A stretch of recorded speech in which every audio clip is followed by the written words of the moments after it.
Assalamualaikum warahmatullahi wabarakatuh. Alhamdulillah wassalatu wassalamu ala Rasulillah wa ala alihi wa sahbihi wa man walah. Amma ba'd. Sahabat-sahabat muslimin muslimat yang dimuliakan Allah Subhanahu wa taala. Hari ini insyaallah kita akan mengawali majelis kita di mana kita akan mengkaji salah satu kitab hadis paling fenomenal di dalam sejarah umat Islam, yaitu kitab yang berjudul Riyadhus Shalihin yang ditulis oleh Al-Imam Abu Zakaria Yahya bin Sharaf An-Nawawi, atau yang lebih kita kenal sebagai Al-Imam An-Nawawi rahimahullahu ta'ala. Kitab Riyadhus Shalihin adalah salah satu kitab rujukan penting bagi kita semua, terutama bagi kita yang baru mengawali perjalanannya untuk mempelajari Islam, di mana melalui kitab ini kita akan diperkenalkan kepada pintu-pintu kebaikan yang mendekatkan kita kepada Allah Subhanahu wa ta'ala. Karena itu mempelajari kitab Riyadhus Shalihin akan mendorong kita untuk melihat betapa banyaknya, betapa luasnya jalan-jalan kebaikan, jalan-jalan kesalehan yang diajarkan oleh Nabi kita Muhammad sallallahu alaihi wasallam, yang tentu saja insyaallah kalau kita amalkan akan mengantarkan kita kepada puncak keridhaan Allah Subhanahu wa ta'ala ketika Allah Subhanahu wa ta'ala mengizinkan kita masuk ke dalam surganya. Kitab Riyadhus Shalihin ini diawali oleh Al-Imam An-Nawawi rahimahullah dengan mengangkat sebuah bab yang beliau beri judul Babu al-Ikhlas wa Ihdarin Niyyah fi jami'il a'mali wal aqwali al-barizati wal khafiyah. Bab tentang pentingnya keikhlasan dan pentingnya menghadirkan niat fi jami'il a'mali wal aqwal, di dalam seluruh amalan, di dalam seluruh aktivitas dan perkataan kita, al-barizah wal khafiyah. Al-barizah baik yang tampak maupun yang tersembunyi. Jadi melalui judul ini Imam Nawawi rahimahullah ta'ala mengingatkan pada kita bahwa keikhlasan dan niat yang ikhlas itu harus selalu kita hadirkan dalam seluruh aktivitas, dalam seluruh amalan, dalam seluruh perbuatan dan perkataan kita, baik yang tampak, maksudnya tampak di hadapan manusia, maupun yang tersembunyi, yang tidak tampak pada manusia. Judul ini mengisyaratkan juga satu hal penting pada kita, bahwa seorang muslim, seorang mukmin sejati adalah mereka yang sama antara yang zahir maupun yang tersembunyi. Maksudnya, seorang muslim, seorang mukmin sejati, seorang mukmin yang ikhlas adalah seorang hamba yang ketika dia bersama dengan orang lain maupun ketika dia tidak bersama dengan orang lain, maka dia tetap seorang hamba yang takut kepada Allah Subhanahu wa ta'ala. Ya, bukan menjadi manusia yang ketika bersama orang lain dia akan menampakkan kesalehan, tapi ketika bersendiri tidak dilihat oleh orang lain, maka dia melakukan apa yang diinginkan oleh hawa nafsunya. Baik, jadi sekali lagi kita akan mengawali pembahasan ini dengan mengangkat sejumlah hadis Nabi Shallallahu Alaihi Wasallam yang mengulas tentang pentingnya keikhlasan dan pentingnya menghadirkan niat dalam amalan-amalan kita, baik berupa perbuatan maupun perkataan. Al-Imam Nawawi rahimahullah mengawali pembahasan ini dengan mengangkat hadis Umar ibn Khattab radhiyallahu taala anhu yang sangat-sangat terkenal tentang niat ini. Beliau mengatakan, an Amiril Mu'minin Abi Hafsin Umar bin Khattab ibni Nufailin ibni Abdul Uzza ibni Rabah ibni Abdullah ibni Qurtin ibni Razahin ibni Adiyin ibni Ka'b ibni Lu'ay ibni Ghalibin al-Qurashi al-Adawi radhiyallahu ta'ala anhu. Jadi beliau mengatakan dari Amirul Mukminin Abu Hafs Umar ibn al-Khattab ibni Nufail, dan seterusnya beliau menyebutkan secara lengkap nama dari sahabat mulia Umar ibn al-Khattab radhiyallahu ta'ala anhu. Sahabat Umar ini mengatakan, sami'tu Rasulullah sallallahu alaihi wasallam yaqul, aku pernah mendengarkan Rasulullah sallallahu alaihi wasallam bersabda, innamal a'malu binniyat. Amalan-amalan itu tidak lain sepenuhnya bergantung kepada niat-niatnya. Maksudnya bergantung kepada niat-niat pelakunya. Apa maksudnya bergantung pada niat-niat pelakunya? Bergantung ini maksudnya kesahihan atau keabsahannya, sah atau tidaknya suatu amalan itu bergantung kepada niat pelakunya. Yang kedua, seberapa besar pahala dan balasan yang didapatkan oleh sang pelaku amal itu juga sangat bergantung kepada niatnya. Dan sekali lagi, pernyataan Nabi Shallallahu Alaihi Wasallam ini menegaskan kepada kita betapa urgennya, betapa strategisnya kedudukan niat dalam amal-amal kita. Kemudian Nabi SAW mengatakan, wa innama likulli imri'in ma nawa.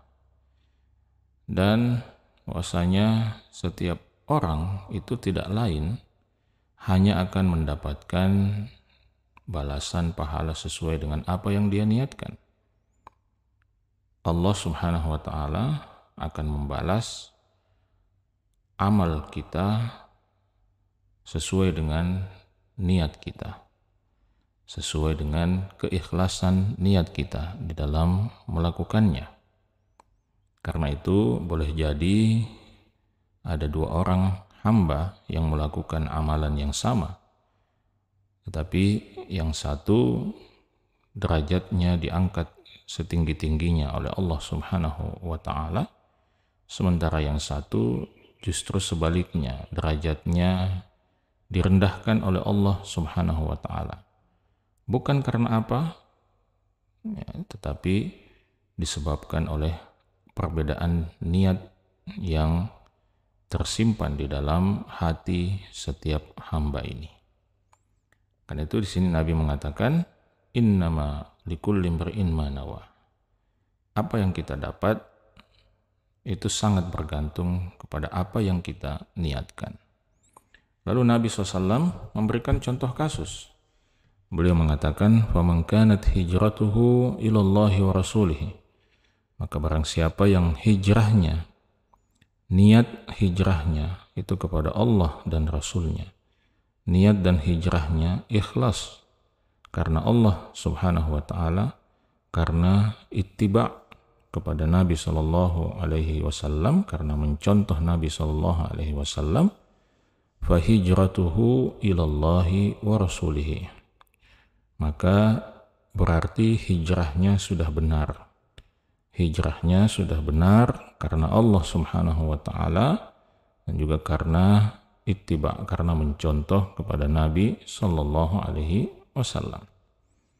Dan itu menunjukkan bahwa orang yang ikhlas dalam melakukan hijrahnya, maka dia akan mendapatkan pahala yang besar di sisi Allah Subhanahu wa taala.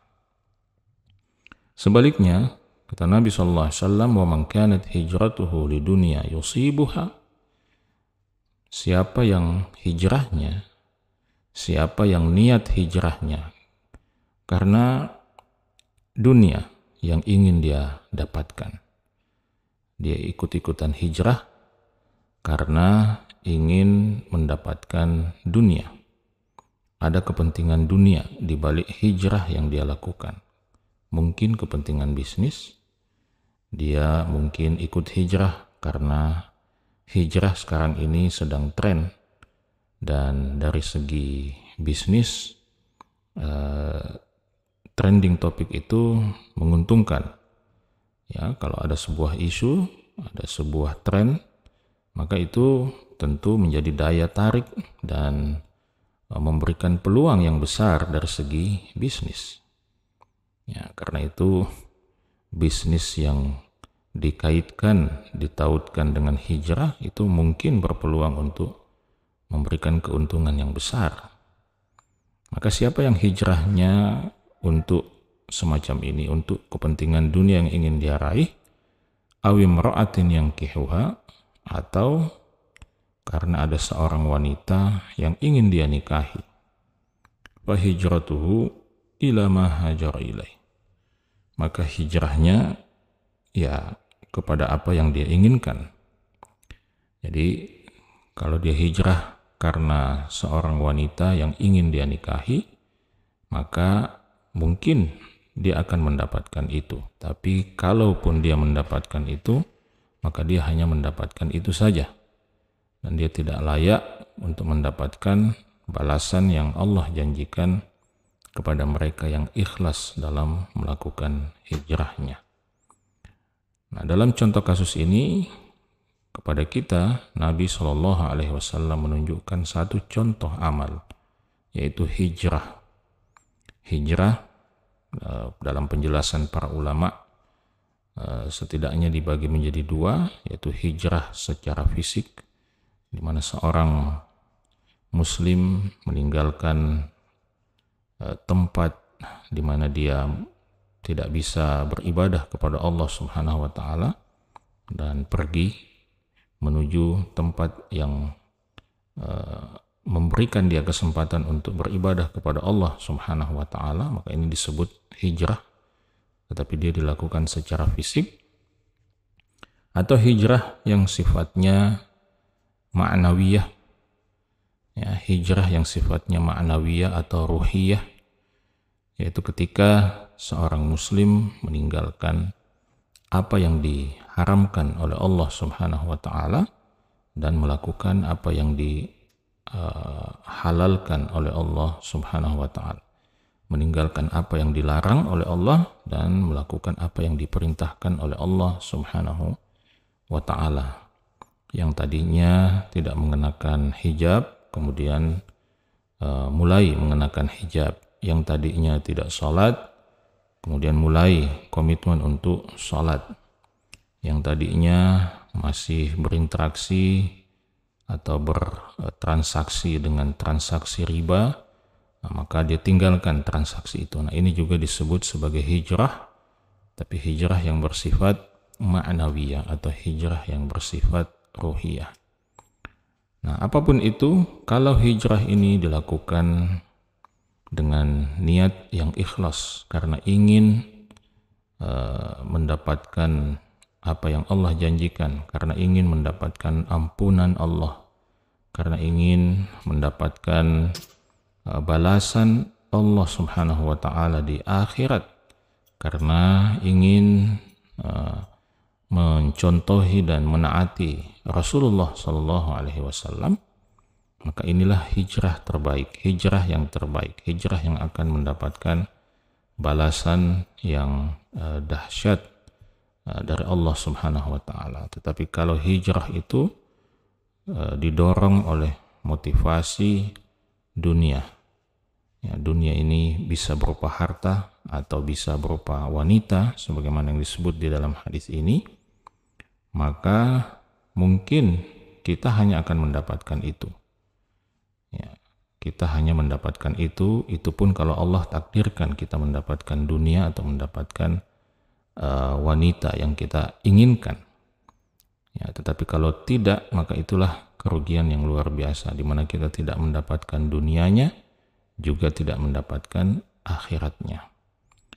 Maka sekali lagi, hadis ini adalah salah satu hadis yang dijadikan dasar dan landasan oleh para ulama kita rahimahumullah dalam setiap ulasan mereka tentang pentingnya menjaga niat, pentingnya menghadirkan niat, dan terutama sekali pentingnya menjaga keikhlasan niat dalam amalan, dalam perkataan yang kita ucapkan. Karena sekali lagi Nabi SAW menegaskan bahwa amal kita sangat bergantung kepada apa yang kita niatkan, dan niat itulah yang akan menentukan seperti apa yang akan kita dapatkan di dunia maupun di akhirat. Semoga bermanfaat. Assalamualaikum warahmatullahi wabarakatuh.